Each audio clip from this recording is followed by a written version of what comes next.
Today I want to tell you a story about a big mistake that I believe a seller that I spoke with this week may have made.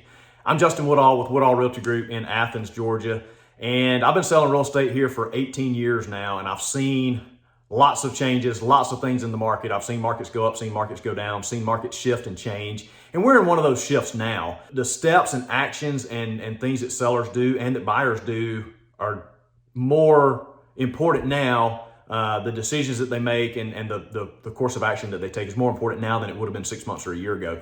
To give you an example, to further illustrate this point. So this particular this particular seller reached out to us. She came from one of our online lead sources, not somebody that we have worked with in the past or that we really knew.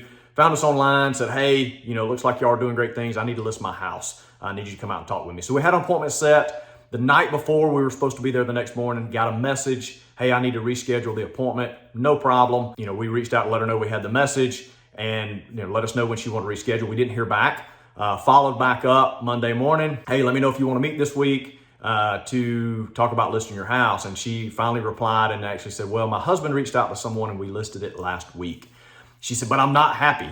She said, we've had no showings, no activity. I don't really know what's going on. That was unfortunate because I had hoped we would have an opportunity to earn that business that we did not have. And hopefully she could have had a different outcome. But that's not where the mistake was made, I don't think. Again, this market is shifting. So the mistake that I think she made 6 months ago, a year ago, you could list a house. You really didn't have to put forth a lot of effort. If it was listed on any platform, even just signs in the yard, you could almost expect multiple offers. And so when she told me she had no activity, I thought I was kind of curious. So I went online to look it up, found out it was not in our local Athens MLS. It was only in Georgia MLS, which is what the agents over in the Atlanta market use. Not in the local Athens MLS. And then I said, well, I want to see what the inside looks like because, when we prepare for a listing appointment, we kind of know an idea of what the house is like, but we really don't know until we get there exactly what it's going to be like. So when I went to look at the interior pictures, there were none, only exterior photos. Then I looked at the price and I knew kind of where houses were selling in the neighborhood because we had prepared for the listing appointment previously. And so I think a couple of things working against her there.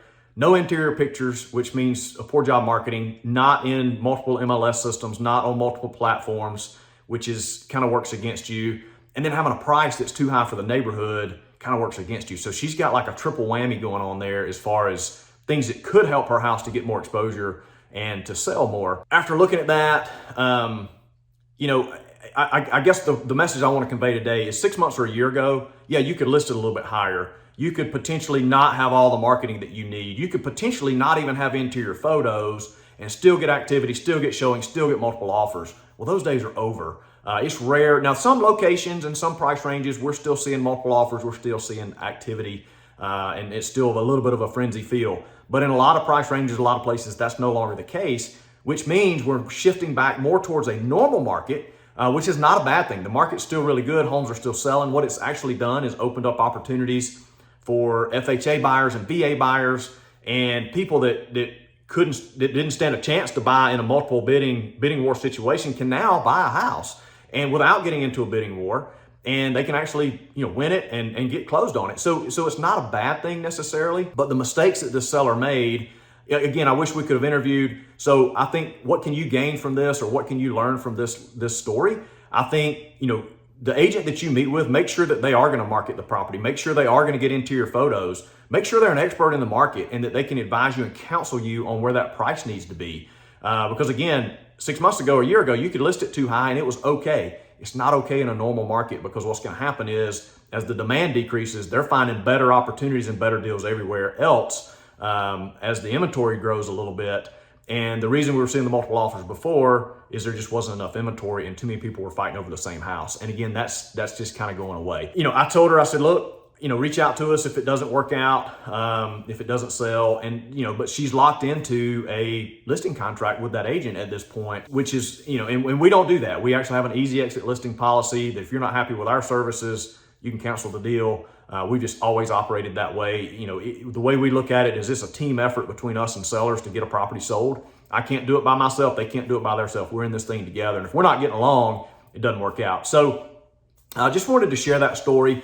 So the takeaway As we move into a different market, the frenzy's over. You really need to make sure you list with an expert agent. You need to do your homework on where it needs to be priced at. Prices are not dropping. They're not, they're not, the market's not collapsing, but we're not seeing properties get bid up to where they were 6 months ago. We're seeing more of a leveling out, more of a flattening out. We may see things dip just a hair. I don't think we're going to see a big crash like we saw back in 08, 09, and 10. But the market's definitely shifting, and so you've got to take the time to really look at where the house should be priced so that it can be marketed effectively. From the very beginning of my selling real estate, I learned there's 5 key lessons to selling real estate or getting real estate sold. It's the price, condition, location, and terms. And so the price and the condition, you can control, and the marketing. I'm sorry, the 5th one is the marketing. So you've got price and condition; those you can control. You as a seller determine where you price it at and the condition. And the condition can be really poor, and it will still sell if the price is appropriate for it, and if it's marketed well. So that's the agent's job, to market it well. So if you've got the price right, the condition right for the price, again, if it's top condition, it can go top price. If it's bad condition, it needs to go for a lesser price. And if it's marketed well, those are the big 3.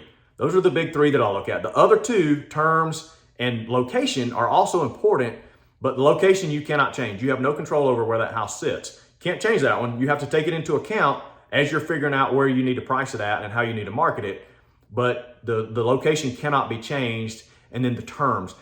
Most sellers have very little control over the terms. And what I mean by that is if you qualify for some kind of special financing based on where the house is at, or if you're willing to offer owner financing, that will set you apart from some of your competition. In most cases, that doesn't apply. Most houses are all able to be financed about the same. So in most cases, that doesn't apply. So again, you're left with the big 3, the price, the condition, and the marketing. And in this case, I don't know what the condition was for this story for this lady. I don't know what the condition was because I didn't see the interior pictures.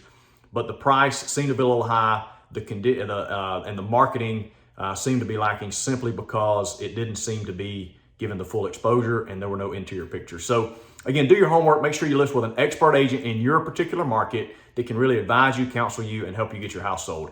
If this video has been helpful, subscribe, like our page, share it, and if we can do anything to help you, please let us know.